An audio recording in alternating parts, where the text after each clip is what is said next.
We are live. Welcome, everybody, to the Home Front Live. It is 10 o'clock in the East and 7 o'clock in the West. I am your host for this morning. My name is Reed Galen, and I could not be more excited and delighted to be joined by historian extraordinaire Alexis Coe. Alexis, welcome. Thank you. Thanks for having me back. All right, so guys, Alexis is an incredible writer. If you have not read her book about George Washington called You Never Forget Your First, please do so. It is fun, it is informative, and I promise you it is the most readable history of George Washington you are going to find out there. But Alexis, you also have a book coming out next year about a young John F. Kennedy. So tell us a little bit about that, and then we'll get into why you had such I'll call it an incredible experience a few weeks ago. My book on young JFK is from 1917 to 1957. And I feel like there has been this assumption that has calcified over time, particularly in view of Trump, where people assume that Kennedy was just a pretty rich boy who ascended to the presidency because his dad kind of paid for it. And then that was the end of it. And the thing is, all presidents are said to have an evolution. I rarely find that happens. In particular with Washington, I really don't think that he did. I think he got better at understanding how people saw him, Right. but didn't actually evolve as a person, which is a really interesting struggle to watch over time. And Kennedy did. He spent 11 years in Congress.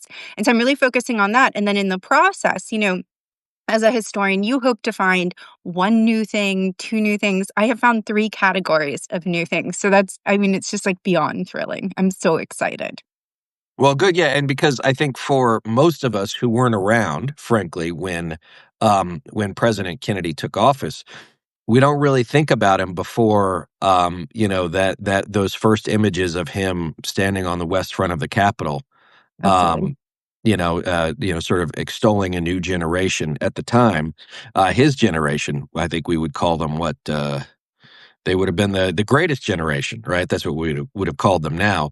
And then, of course, our parents. I think each one of our parents has that remembrance of November 1903, where they were, what they were doing, et cetera, et cetera. All right, but about President Kennedy. So you were invited by a congressional committee to come and testify about the assassination of John F. Kennedy, November 22nd, 1963. So give us a sense of how this invitation came to be and then what that experience was like. I wouldn't have said that it was on my bucket list, but, I am obviously someone who sees a lot of congressional testimony in history and know that historians get called once in a while. And so I was really excited. It's not my favorite subject matter. It was on the JFK Declassification files that were released. And I sort of thought, okay, I talked about that when it first happened. Nothing has changed my posture. Nothing has come out that's different. So I'm going to go. I didn't know that I was, it's an honor to be accepted. You get this great fake summons. It's it's on professional paper, and it's, the Congressional Oversight Committee, the House of Representatives, requests that you come testify as a witness. And you think okay, I'm definitely going to frame that. Right. And had it not been one of the most depressing episodes of my life, I think I would have. I called you on the way home. I was I know. this is awful. So I went, and I did know, there are some things from afar that Congress is at a really critical state of dysfunction and ineptitude. And already that you're the minority. I was called by the minority party. So I'm the minority witness, meaning that the majority, the Republicans, are really running the show. And I knew that Representative Luna, who is the chairwoman, I thought she was interesting going, and I thought, okay, it looks like grandstanding, but... And the previous one just had Oliver Stone, who I do not care for. And I was on a podcast a while ago. Jamel Bowie has a podcast with another historian, John Gans. I was on it just railing because it's the most ridiculous. Nothing makes sense about it. I understand why you would like it, but it has given legs to so many things that So I knew the odds were not ever in my favor. And Right. I sort of, Luna I thought was interesting because she had advocated for women to be able to vote when they were immediately postpartum. which Republicans are really against, in the House, in the Senate, because why would you want another vote? Well, let's be clear, Alexis. They don't not only want you to vote in Congress, they're not really fans of you voting at all They're not in really any fans of you capacity. voting.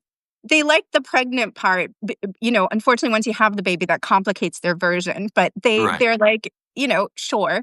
So I thought maybe she's interesting. I went in kind of like, okay, I labored over my statement. You get to make a statement. And I was told I got 4 or 5 days in advance notice. And I was told it was 5 minutes. And then like the morning of, I was told it was 10 by the Conservative Party. And they did a lot of sort of tomfoolery. They didn't upload my statement. They didn't list me as a witness. They had everyone up for like 48 hours before that. And when I saw who was there, I was like, these are some, I wasn't familiar with them, and not, I don't, in no other setting would we have all been together, I think. Right. Right. When I looked them up, it was like, oh, these are real grassy knoll people. So let's take a Yeah. break. So all right. So first of all, so the chairwoman of the committee or the subcommittee is Anna Paulina Luna from, Yes. I think she's from like Western Florida. She's sort of kooky. She's another one of these MAGA Republican members who sort of made up their biography out of whole cloth. Her If wiki you is go, amazing. Everyone should go to it. right. Yeah. But then, you talk about 5 minutes versus 10 minutes.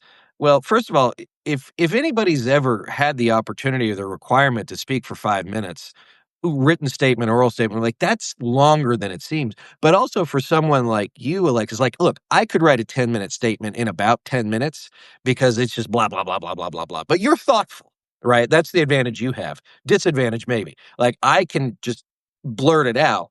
You have a thoughtful nature too, because of course you're a historian, so you want to provide the context, the background.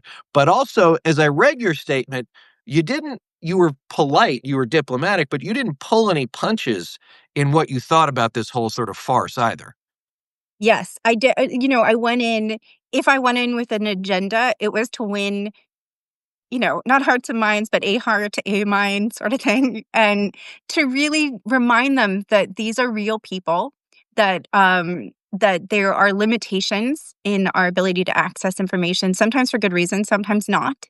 It's not the fault of the librarians are not in cahoots with the CIA.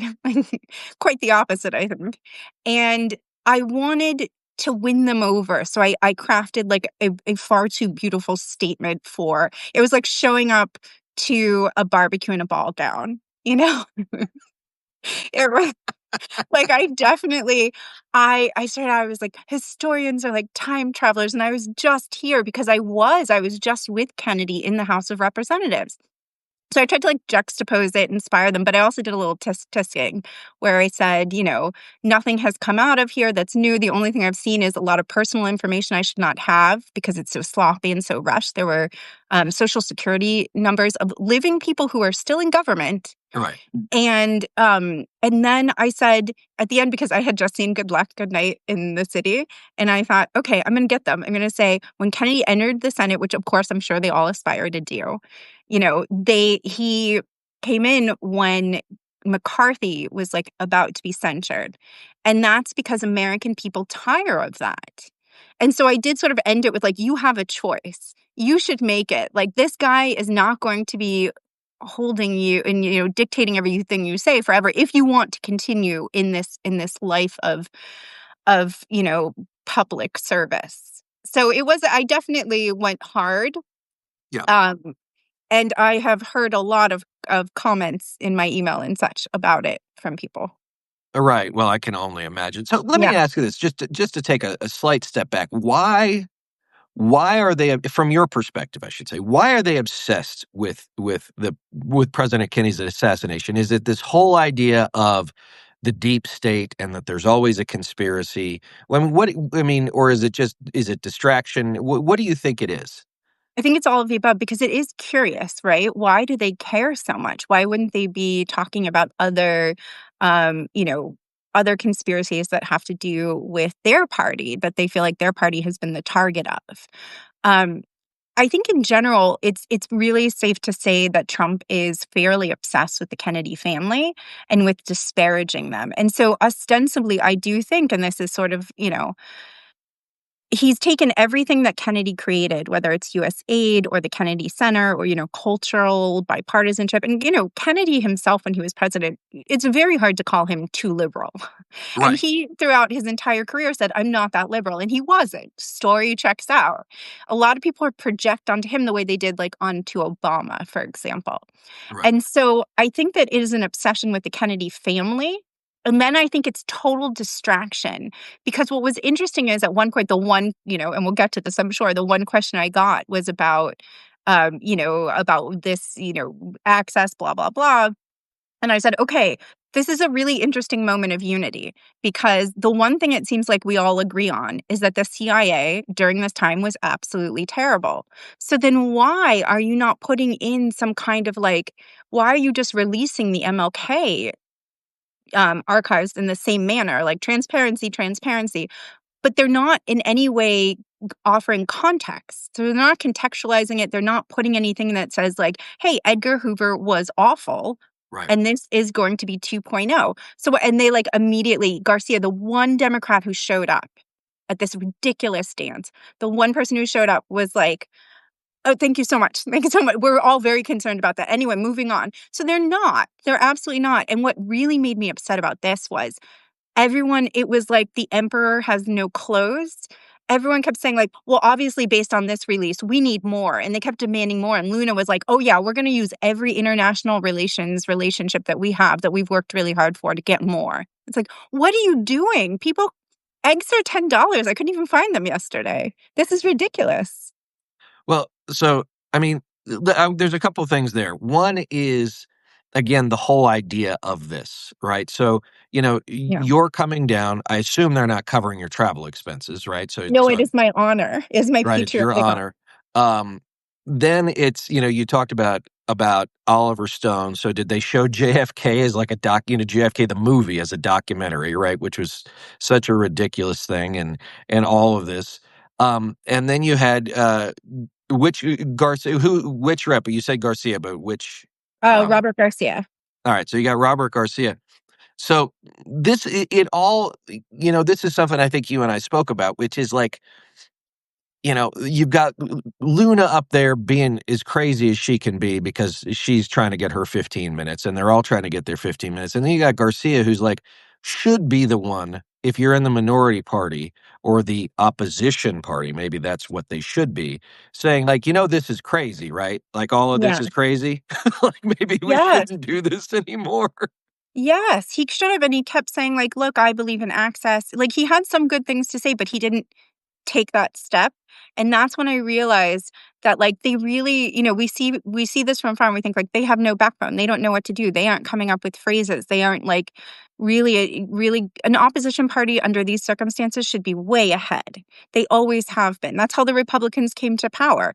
Contract with America was written, it was released 11 months after an election. That's a big deal. And they are just, Garcia was still sort of like, oh, I'm going to talk about how this is good because color, it added color. No one has yet to point out to me what color we're talking about. Because I swear to God, if you gave me a decent internet connection and an hour, I could find all that color and that it pre-existed this release. Right. So he was really so magnanimous and I don't understand why he was playing that game. I've liked him in other contexts. So I was sort of like, why are you just, and then he left. And then it was just me and them and a bunch I of know. bros I know. on the Just, side wall that you couldn't see. it's just you with your piece of paper defending yourself against the slings and arrows of insanity. So you mentioned the other people testifying. So give us a sense of this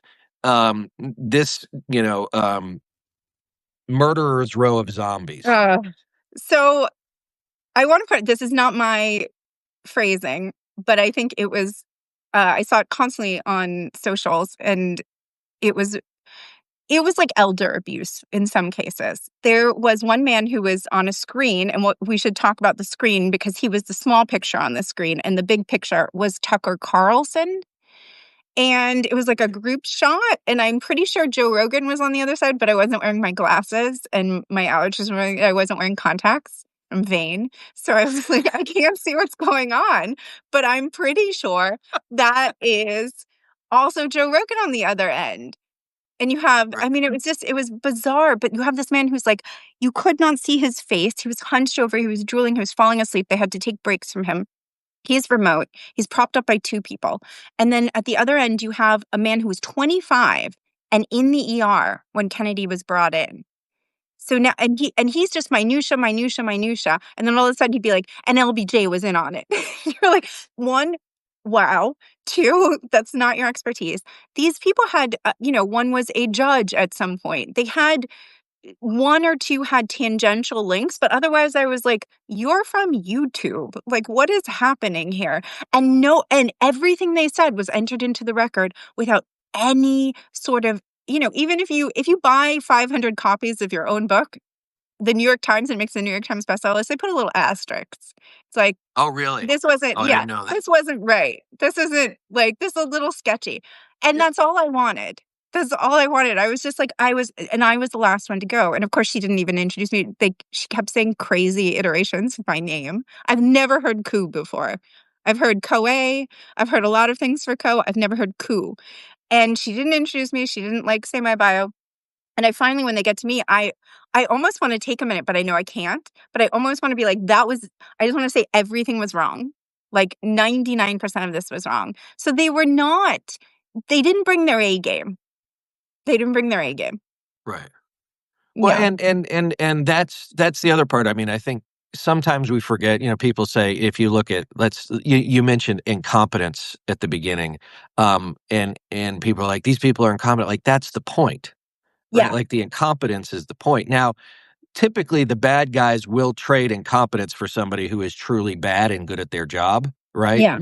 But the incompetence is the point right now, which is they'll do whatever they're told. And I think that's the underlying piece of this too, is that it distracts. It's one more, thing of throwing dust into the air to just keep everybody like, what are we doing? What's happening? And then, of course, the downstream effect of that, Alexis, as you know, is people just start tuning out because it's just too much. And that is a natural human reaction, Oh, right? yeah. Which is, I have no idea what's going on. And then you've got, again, I think that there's this long-standing process. Well, first, if you go back, I mean, you tell me. Let me ask the question as opposed to asserting it. Um, I would assume, based on your research going back to President Washington, that previously General Washington, Colonel Washington, Gentleman Farmer Washington, that the United States was birthed out of a desire to be away from an autocratic government, right, away from a monarchical government, and we never really got over that. Right? We never really got over it. We always have this sort of, well, even I think Democrats, no one would call it libertarian, but sort of a mistrust, distrust, dislike. But the Republicans for a long time, but the Trump folks in particular have gone out of their way to completely delegitimize the idea of it in its entirety, that governance in and of itself is illegitimate. Well, I wonder why. Right. It's a I mean, yes, absolutely. One of our greatest, I would say, civic reflexes is paranoia. And another civic reflex is this idea of independence and that we are, persevering and trying to do something better. But there's no there now. Like with Washington, all of these people were incredible. And I tried to really hit home about this, that there's this duality that there seems to exist within the conservative party. Like, you can't, either people are all terrible or all perfect, and that's it, nothing in between. And I've never met a person like that. Right. And I look at everyone, the part of being a historian that's a lot, though many parts are fun, but I'm a snoop. I am a detective. I am looking through everyone's diaries and their letters and if I look through your email, you would not be a perfect person either, but you'd have good days and you'd have bad days and all these things. They cannot wrap their heads around that. And they also, though, the problem is they don't know who they are. And and this is a crisis a crisis that has infected both parties. Right. They know what they're against and they're good at dismantling things, but it's much harder to build things. And Right. they are, this is a crazy distraction. And and really kind of very silly. And it wasn't treated seriously by these people. There was stadium seating in this grand room with two American flags. And at one point, it was like those American flags that was as many members who showed up. Nancy Mace breezed in and out. All these people came in and out. I think it was just so flimsy up close. It's not like it looks substantial from afar, but it was, in the words of Cher from Clueless, it was like a full-on Monet. You Right. got there and you were just like, "Oh my god, this is awful." And Luna just was like, all the time, and everything was like, "Oh, isn't it interesting they can't find that?" No, you just cut 10% of the library's funding, so how do you Right. think they're gonna do that? How do you think they're gonna find it? This is a normal part, and what was absurd to me is the other, people on the panel next to me, they had no idea how archives work. They were railing against them, and they were saying all these things, and everything was about access and hiding things, and they just had no idea how any of things. I'm not sure they've ever gone into an archive, and they're so entitled, and I think that was something that was really interesting. I would say that was the biggest difference. The Liberal members were they were very apologetic to me afterwards, and they were very, kind of like, "We're doing the best we can," which I don't think is true. Right. And then the conservatives were so, like, you felt like you might get jumped, it was so like, the atmosphere was so tense for no reason, there was no civility, no unity, you were coming and you were fighting the dumbest fight. It was like everyone showed up with the dullest, things, no one had done any research, Right. no one was interesting or informed.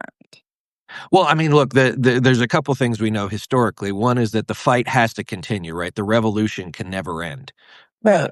That battle, there always has to be a battle, and certainly we've seen that from this administration, that there's any number of battles on any given day. And again, that goes back to this whole idea of my friend Trygve Olsen, which we'll be talking about, I think, on Thursday, which is, these folks have to live in the present, which is ironic considering that they're going back to JFK. But like again, it can't allow for anybody to get away long enough to have any sort of thoughtful, you know, let me rest and repose and consider what's happening here. But I think the other part too that you said is like they said they're doing the best they can, but they're not. And I say this not to put you in the political strategist or commentator hot seat, but over the weekend, this goes back to the separation of powers. Minority Leader Hakeem Jeffries was on CNN and was being asked by Dana Bash about these the DHS officers moving into a congressional office, and he said, we will do something at the time and place of our choosing. And Bash was not rude, right? She's like, what does that mean? Yeah. And he just like Rubio did when Chris Christie went after him in that debate years ago, he literally repeated verbatim the same thing over and over again. And to your point, like if it was Garcia on this committee or Jeffries, like Jeffries should have gone into Johnson's office and been like, slammed his hand on the door or on the desk and say, "You're not going to do this to my people anymore. I promise you, this will not work out well for you." Now they Yeah. would have said, "Oh, Hakeem Jeffries goes crazy." Fine, right? Yeah. Fine, Which is but good. Why it, wouldn't that be a good thing? Make that if you're gonna make viral moments, make them count. right. But Yeah. again, there seems to be this, and I've said this before, and I'm sure you mentioned that Kennedy was no liberal, but Kennedy also understood the theatrical nature of politics, right? Which there very much is one, which is you have to be for something. And typically, I think you have to be for something big. And certainly Kennedy was that. And I think that, of course, so much of what he could have done and would have done was overshadowed by the fact that his presidency was cut short. But so much of what he would have done, was carried on by Johnson. We sent a man to the moon or men to the moon. Civil Rights Act, uh, Voting Rights Act, all that got done in the wake of his assassination. And so, his legacy, maybe, Alexis, was something that was maybe more powerful even than his life in some ways. Absolutely, and I think that was something I really wanted to hit home with them too, because they love attention, right? And I said that's not a bad thing. Like Kennedy loved attention too. Clearly, he knew how to work the Sure. moment and capitalize on it. And But the thing is, he only did that when he had something to show for it. So he would labor over the way he courted Jackie was he made her translate. She was fluent in French, and he really wanted to understand Indochina and what was going on because he didn't believe what he was hearing or seeing. And so he wanted like texts that were not given to them, that weren't translated. So that's how some people send flowers, that's what he did. And He sent her a homework assignment. he sent her so many boring, like really like policy. And she worked at a paper, but she wasn't, she was like 23 and she was like, thank you. Um, maybe we could just go on a real date one day. Right. And how about dinner? How about we do dinner before we do transliteration? Right. Yes. I think they were like engaged by the time he had time for dinner. But so I said, he understood that, but he was working with something. And I think what you're saying is essential. And by the way, I think this for both parties, and this is something we always agree on, which is that both parties are doing a terrible job of upholding the obligations and the responsibilities that they have to the American people, and to the Constitution, and to the country, particularly as we approach our 250th. And I said, I published a bunch of articles after the debate saying, like, Biden needs to not only step aside, but he needs to resign. This has to be a moment in which the Democrats can be the party they say they are. I think the biggest crisis for the American people is that they don't really feel like either party can do what needs to be done or is willing or has the capacity. And I left certainly feeling like, oh my goodness, I hope that midterms brings in, I hope all the young people I'm seeing running on social media, all these other people, I hope they do well, because these people are a lost cause. And it is incredibly disconcerting, like you said. I think Hakeem Jeffries should have walked in there and said, this is unacceptable, and he should have been arrested. Because the thing is, when we all say fascism, I know it's not a good, in some ways, it's not a good word because people have become a nerd to it already. But, right. But it is unfortunately really boring in textbook. And you go through and you destroy culture, you take away people's rights, you make threat. Like now, I am for sure. It would be very difficult for me to come back into the country. I will be allowed back in. I was born here. I'm not a first starter, but I will be stopped for something, and held for like 20 hours for testifying before Congress. That is not supposed to happen in America. And this party that's all about small government and big rights and all of these things, they're the progenitors of this very real fear that we should all have. Because if someone can be, to sort of step back here, what we're talking about is not only who we've been and who we are, but who we will be, right? So we know right now that people can be deported. Even, we know that a lot of the people who are in Venezuela, they were not violent criminals. And if we can't get them back, the American government is unwilling to get them back. We are not that far off from American citizens being in the same position. But that's I wrote something in my last post yesterday, which you all can find at the home front. This is one thing that I'm concerned about to that point, and this is something Robert Kagan, in a book he wrote called Rebellion, is paraphrasing Abraham Lincoln at the Lyceum in 1838, which is, people who have rights, right, or whose rights are established, really stop worrying about them. Not only for themselves, because they're not worried anymore, but especially for other people, right? And it's not until a crisis shows up literally at their doorstep that they start to take it seriously again. And I think that's my fear, Alexis, is that not that anything that we're seeing is okay, but that we shouldn't be under any illusion that there's going to be mass uprising until and unless the average American like you, or more average Americans, individual Americans who, let's call them white, let's call them upper middle class, whatever it is, start to get picked up, because they're like, well, there's always the rationalization. Well, maybe they were here legally. Well, who knows what they did? Maybe they shouldn't have said that if they'd kept their mouth shut, right? And that's all, of course, part of the process, which is now you start to say, okay, well, why do I even want to get involved in this? I don't like these people. I don't like this stuff. I don't like Trump. I don't like Harris. I don't like Biden. I don't like any of them. You know what? I just want to get on with my life. I just want to get on with my life. And of course, that is what you're talking about, which is that leads to the darkness. And then I remember, you'll probably tell me, is like, you can hope that politics leaves you alone, but it never does, right? No. Or you can ignore politics, but politics doesn't ignore you, I think is the quote. But it's hard to understand that, and it's very unsatisfying And it's very frustrating because you're like, this is not okay. Guys, this is not okay. And even some of my friends, and let me just say this too. I'm sorry to go on a rant here. Most of the guys that I know who voted for Trump, right? Like they are college graduates.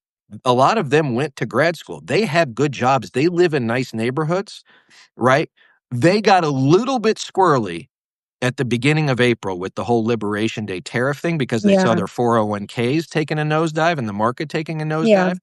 But even when I was texting with one of my friends, he said, maybe we should have a conversation about how this is insane. But then Alexis, he came right back to immigration. And so he sort of started right where he ended right where he started, if that Yeah. makes sense, which is Yeah, yeah, it's he full knows circle. he's Yeah. going to be fine, right? Yeah. He knows he's going to be fine. The world works for him. And until and unless we see a complete or a collapse big enough for guys like my buddy, unfortunately, I'm afraid that it's going to be hard to get more than those folks who are very, very concerned about, the things that we're seeing already, but they were concerned before, right? To Yeah. get new entrants into the resistance movement is, I think, unfortunately going to take A, time, but B, also something a lot worse than we've seen. And I can't believe I have to say that out loud. Yeah. Well, it's like it unfortunately, throughout history, there have had to be these moments where things have gotten so dire, and that's the only way that we see change. Right. Would Trump have won a second term, consecutive term, had COVID not happened? Probably is what we Yes, he would understand have. now. Yes. Certainly, I can tell you, I don't think Joe Biden would have won. And I look throughout history and I see that things have to get as bad as possible. And it's always this moment where they think it doesn't affect me, it doesn't affect me.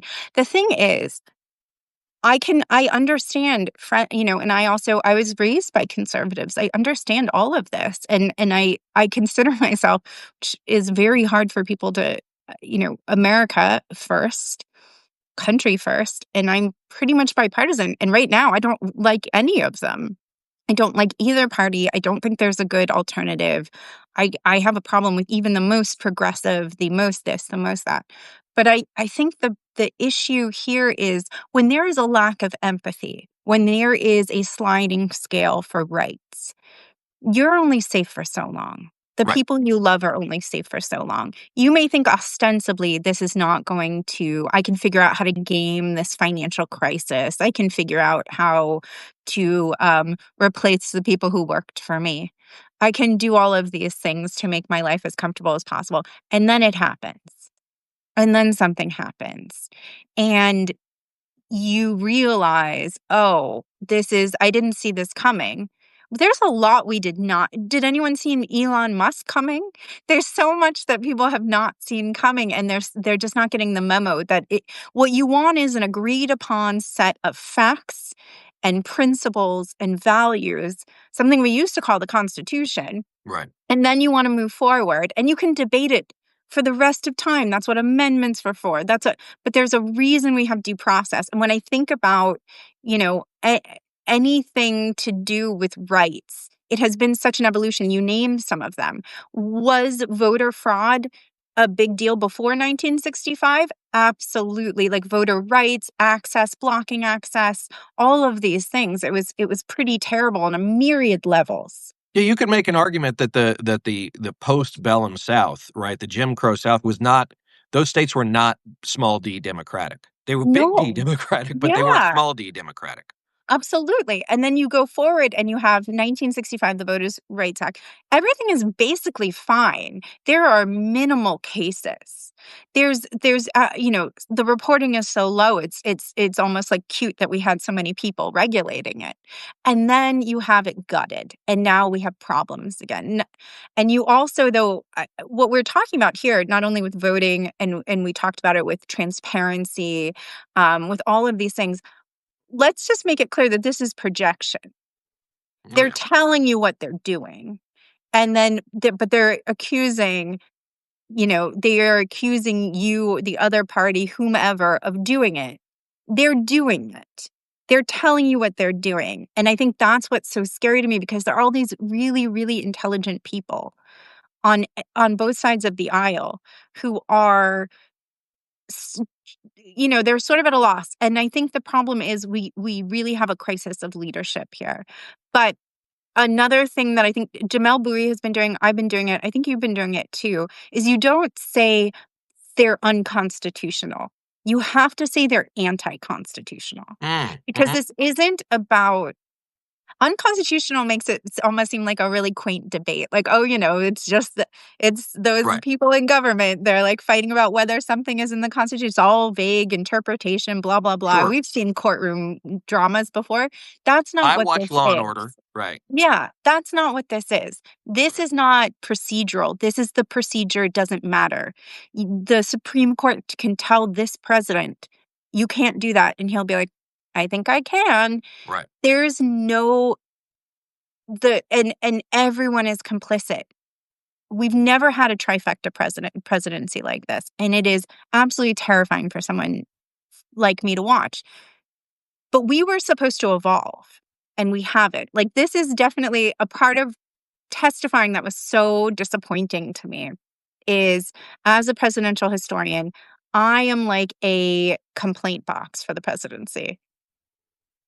I I study the dead ones, but everyone thinks I'm responsible for the living ones. Right. And I hear about this so much, and I'm always like, yes, I see what you're doing, but there's a method that we're supposed to use to control the madness. That honor falls to Congress. And they have completely failed. And a lot of it is that they are self-serving. Absolutely. So one of the Correct. points I made was that what irony that they're going on and on about transparency. They're going on and on about how like this president's the most transparent, cover-ups, this and that. Congress has the right that they retain for themselves, and they continue to do this. When they created the Presidential Records Act, they made this like little caveat where they said, okay, they have to preserve their records. They have to hand them over, as we know, to the Library of Congress, to the Archives Universe, all of this, but not ours. Because sure, Right. we are public servants. We are paid by the people who elected us and very much did not. But we are going to retain the right to say these papers are personal, and they're not personal. And so the thing is, there's no transparency. There's no it's a mess, and they're not doing what they need to do. So we haven't had the amendments, we haven't had the self-regulation, we haven't had the regulation of the branches, and we are at, it is, it's a stress test, and I'm not sure we're going to pass it. Doesn't mean So we're gonna fall apart, but it just means, like, the America we have always known that we've been comfortable in, even in times of hardship, I don't think that it will be around if this continues.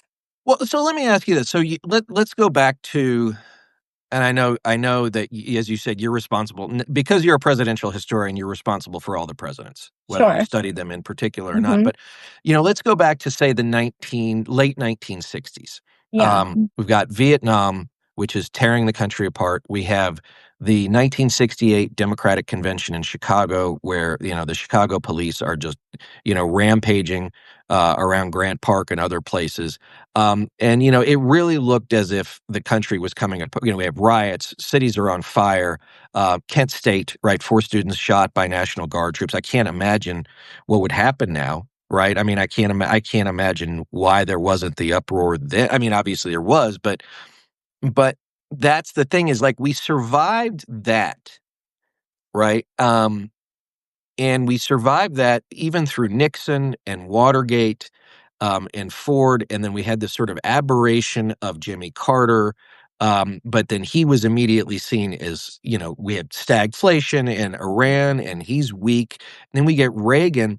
But it seems to me that the legitimacy of the presidency and the government writ large, Alexis, really didn't really hasn't ever really recovered except in a few spikes here and there, right? You think Absolutely. about, I mean, people, Reagan wins 49 states in 84. George H.W. Bush has a 91% approval rating in 91 after the Gulf War, but then goes on to lose his, his reelection. Bill Clinton is in trouble for one thing or another throughout his presidency, but leaves the presidency with 66% approval, right? George W. Bush, for whom I worked, again, has that spike immediately post 9/11, utilizes that for the purposes of going to another war that, spills blood, spills treasure all over the world. And then you get Obama, who's, I think, was legitimately elected, but I think that, sort of rekindled that sort of Jim Crow feeling amongst a lot of people. And then you get Trump, who people don't see as. And so the reason I'm going through all this, it's so long-winded, is that we never got to a place, and I think some of this is also proactive, is that we haven't been in a place where the majority of Americans, at any given moment say the government is good, or at least doing its best. The government is doing what it's supposed to do. And the only reason I bring that up is because the whole idea of governance, if you go back to Hobbes or Locke or any of them, is the idea that like we trade a little bit of individual freedom for collective good. And Mhm. now it's like, I want all the individual freedom and I don't care about the collective good. And anybody who tries to tell me that I have to be for the collective good is, a socialist, a communist, a fascist, whatever. And so to your point, like we're at this place where we're sort of unmoored from all of the things we've known for almost 250 years. Absolutely, it's terrifying. The pardon for me is something that is, absolutely out of control. Maybe that's something that's so I wanna take a step back and say that I think justice is central to all of this. And this idea of fairness, right, is that we're talking about equity, and some sort of, there will always be the haves and the have-nots and all of this. But, like, what really is disconcerting is, and there's a lot of debate. Pew was in the middle of a study when Ford pardoned Nixon, and most of the country said, "Absolutely not." And what happened was with that pardon, and I think we never recovered from this, is that Nixon hadn't even been charged. And the thing about the pardon from the very beginning is that it was meant to be a moment of grace, mercy. That's a really important word here, mercy. Mhm. You weren't really being merciful when you pardoned Nixon. You wanted the country to move forward. There's lots of good reasons, but it's not about mercy. And the other thing about the pardon power, which we've never seen a president use it as often and as sort of like loosely as this president, is that it was created at a time where there was no due process, where you did not have a right to an attorney. That's a 20th century jam. That was not around for a long time. That it was unequal in front of the law. Everyone was unequal in front of the law. The first pardon that happened under Washington was for the Whiskey Rebellion. Mhm. And that was notable because, of course, we needed money. We had to pay back. We had to pay all these, we had to pay the French. We had to pay the British. You need taxes for government. But the problem was that Washington's government was taxing people who lived in an agrarian state that was not landowning. They leased land, meaning they didn't get to vote because the only people who got to vote in early America were landowning white men. Right. So they didn't get to vote. They didn't have a cash flooded society. Like, they just didn't have cash. They traded in goods. They bartered. That's how they paid for things. And they were having this rebellion, and they did, like, tar and feather a couple of tax people. But the irony, of course, was rife. It's like, okay, no representation, no taxation without representation. You're doing the exact same thing. And Right. Washington kind of got, like, really, he overreacted. Everyone came down on him. But then he pardoned these people. And that seemed fair because what had happened to them was unfair. Now, let's take a step back and let's start from the beginning of this presidency. We have blanket pardons for January 6th, for the insurrectionists. They were tried by a jury of their peers in different states throughout the country, right? Not everyone was tried in DC. And then you have these people who they had representation. They had all these. A lot of people don't think not a lot, unfortunately, but enough don't even think that they should have been pardoned. And then it just goes from there, and you have the pardon power. We've done blanket pardons, but it was for like the Confederacy after the war, so that the country literally could move forward. Or people who objected to Vietnam, Vietnam War. Right. yes, but they also had to show up. And they had to, it's not like it was just like, "Okay, now you get to go home and it's fine." They had to show up and register and, like, sort of deal with some of the consequences still. It Mm. was just like, you can show up and you will not be dragged off to jail. and, into prison. And these were important things. And so I do think that that plays a larger role in all of this. There is no real system here that makes sense. And I think what's more alarming is I'm not sure how it will. We will start to, I always say it's so hard to judge a presidency right after. And actually, we're not doing the C-SPAN presidential rankings this year, which is really interesting. I've usually gotten it in the mail and I actually checked in because I thought, oh my God, they haven't arrived yet. Am I off? Am I off the Right. list or something? No, they're not doing it. And I've always felt like, okay, we need 10 years to judge a presidency. But there are things you do know. So we know an insurrection is bad for America, right? And Yes. we also know that the government, everyone talks about the government's inefficient. It's not supposed to run like a for-profit organization. That's a bad thing. But that aside, Well, just as an aside, as someone who used to do a lot of corporate PR and corporate public affairs, this whole idea of corporate efficiency is bullshit. right. Most And big it's like, companies I know yeah. are as inefficient as anything. And So they anyway, I'm spend sorry. and waste all the time. So Right. we know this, and we know this already, and they're self-serving. We know this from the way that Doge has cut things. But if we think we're not gonna be feeling this from, you name it, taxes, education, the amount of, like, talent that has already left America that's continuing to leave America is astounding. And America functions in a different way. I mean, I'm jumping all over the place right now, but for example, we have all these universities. They've blocked different people coming, either as students, as graduate students, teaching. All of these people have left. In America, we have all our research go through universities. It's like a sort of pact that was made that doesn't happen in other countries.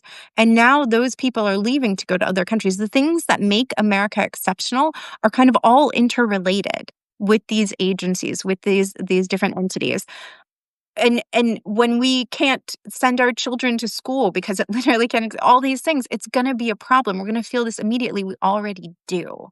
And so But it's gonna be non-functioning is my point.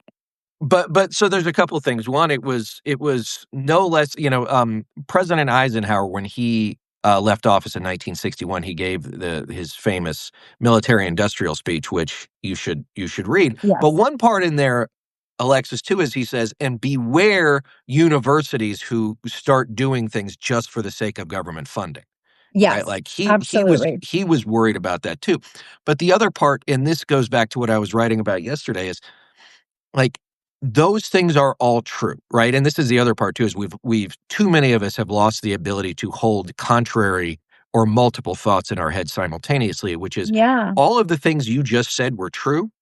And there are tens of millions of Americans for whom that's not an issue Yes. because it does not affect their actual lives, unless of course it was Dana-Farber Cancer Center or whatever it is.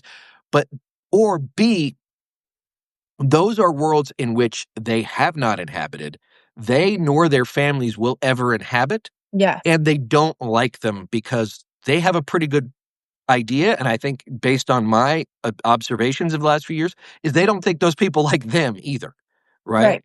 And so that's the other part too, is that you use the word equity, and there's no equanimity, right? That's like Yeah. we have devalued some, we have overvalued others, and now that is coming home to roost, which is if you sit at your perch in at Harvard, right? You don't the person who works the wage job in Missouri, you probably believe is beneath you, right? Yeah. And if you are the wage earner in Missouri and you see people fighting about Harvard, you're like, how does this affect me? And it's one more example of a bunch of people who don't care about my life.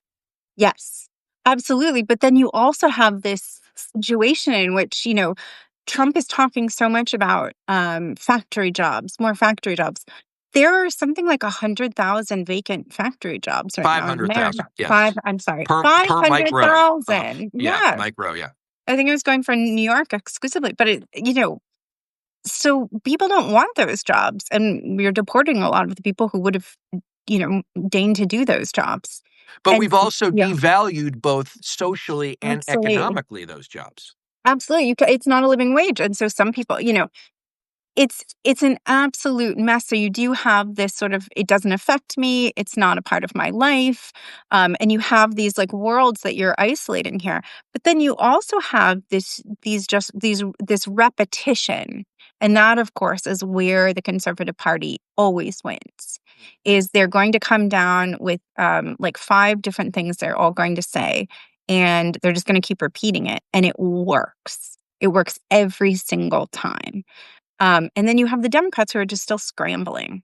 And so I think it's a mess because people cannot hold these thoughts at once. There is no duality, as you pointed out. And that is one of the things that I think was so interesting about the hearing and about, in general, any conversation I have these days is I thought we were getting closer. There was this moment after Washington came out, and I know hope springs eternal in the heart of a historian. But there was this moment in which we were, I was at home, the book tour had been canceled, and but people were still reading, and people were reading, in fact, even more. And you had these families who were really politically divided. And I would hear about co-reading, meaning that families who couldn't really talk about anything else would read the book and come together. Or, I would always get people who are like, how dare you say, put slavery in every chapter? And I was like, that was literally his main source of income. So yes, because I'm writing about someone's life, so it doesn't belong in a chapter because it's always on his mind. And also it would be, I would not be a very honest historian because what I'm looking at in the archives, it is front and central. So you have these people who are like, they're going to cancel him and you're going to be a part of that problem.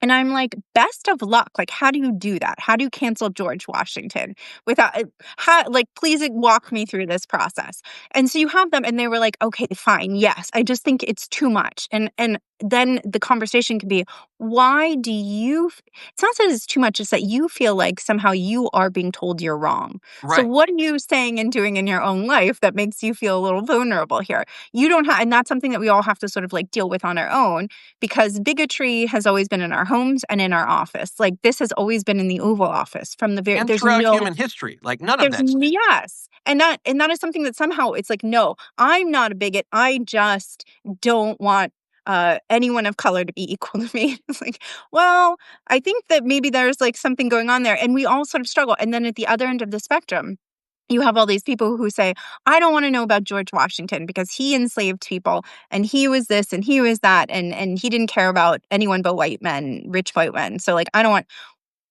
So wouldn't you want to know what you're arguing against? If this is the progenitor of everything you think is wrong with the world, wouldn't you want to go in completely informed so you could absolutely destroy people with your arguments? And then it worked. There was this 2-3 years in which people were really having these conversations, and then it all just fell to the wayside.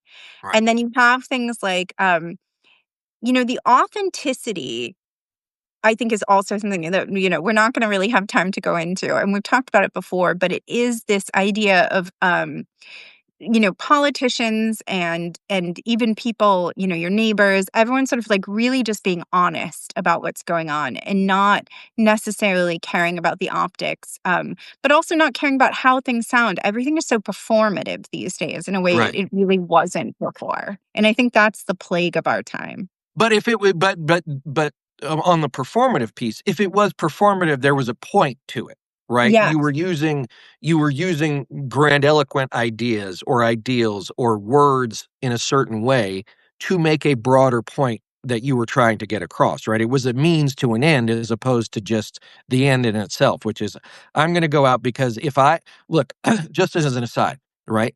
For some reason, right, on my TikTok account at Reed Galen, if Yes. you're on TikTok, when I post about Ukraine, when I Yes. say something positive about Ukraine, the algorithm takes off. I don't know why, right? Yeah. I don't know why, but it does, right? So I was like, well, maybe I should post more about Ukraine, right? But Yeah. like, that's what the algorithm wants, right? So It it's like, is what it was. I care about the Ukrainian people. I believe that we should support them. I believe that they are under attack by, a menacing and bloodthirsty force. But I also utilize them, frankly, metaphorically, because, back to your point about both sides in this fight, there's no fight at this point, right? Like Mhm. if the Yeah. Ukrainians had been Democrats and they saw the Russians coming over the frontier, they would have been like, please go home.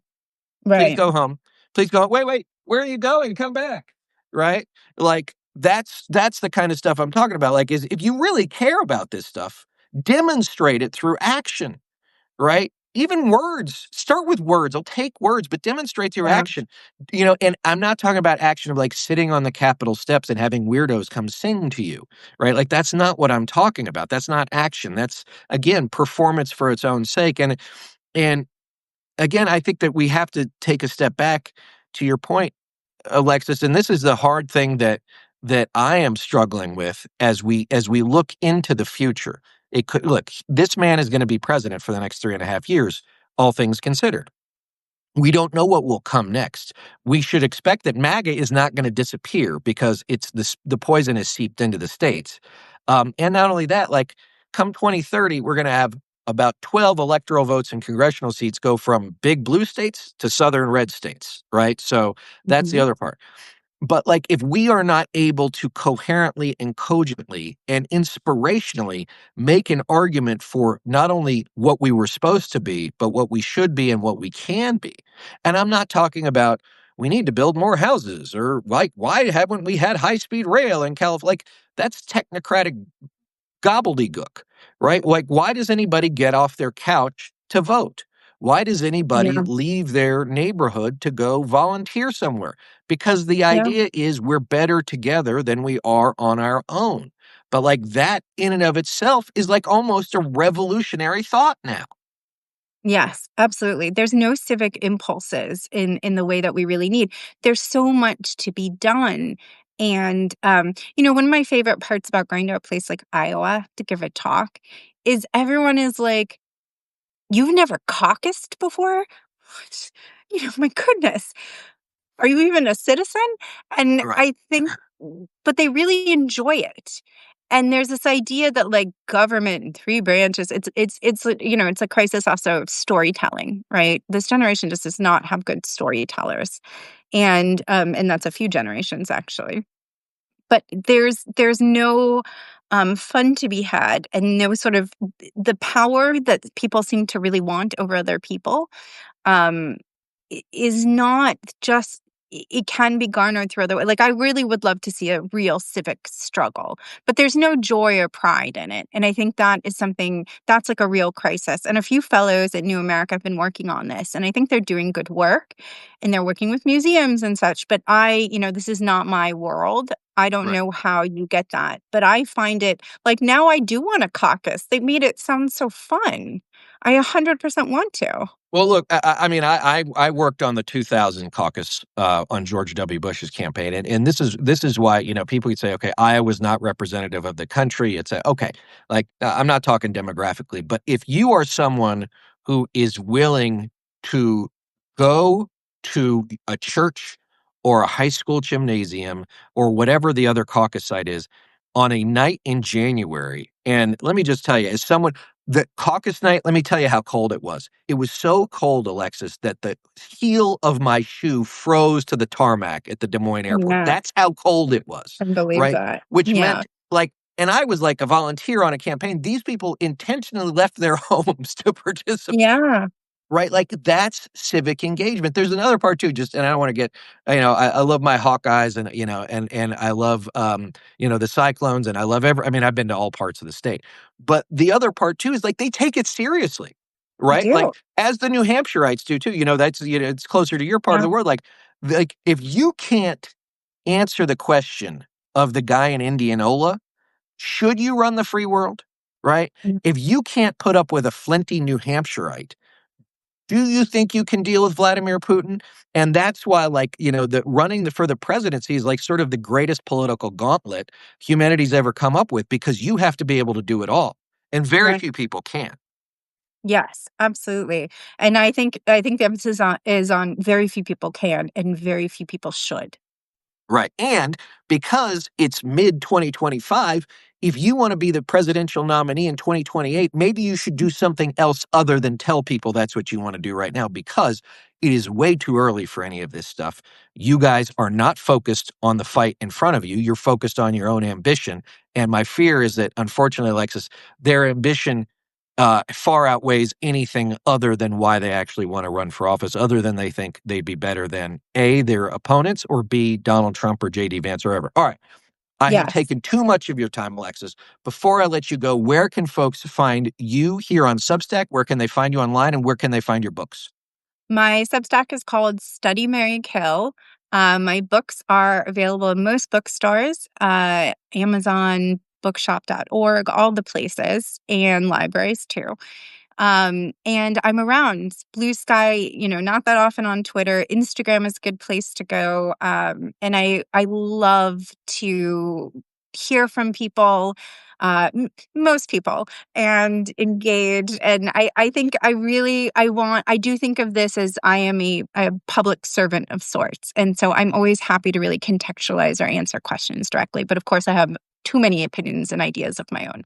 No such thing. There's no such thing. As always, gang, I hope you sign up for Study, Marry, Kill. I hope you also subscribe to the Homefront. You guys can find me on TikTok and Twitter and says.us at Reed Galen, on Threads and Instagram at Reed_Galen USA. But guys, stay in the conversation. The conversation will lead to meeting. The meeting will lead to community. The community will lead to the fight we need. Alexis Coe, thanks for joining me. Thank you. Thanks, Reed. Thank you, everyone, for watching. Everybody else, have a great Tuesday. Bye-bye. Bye.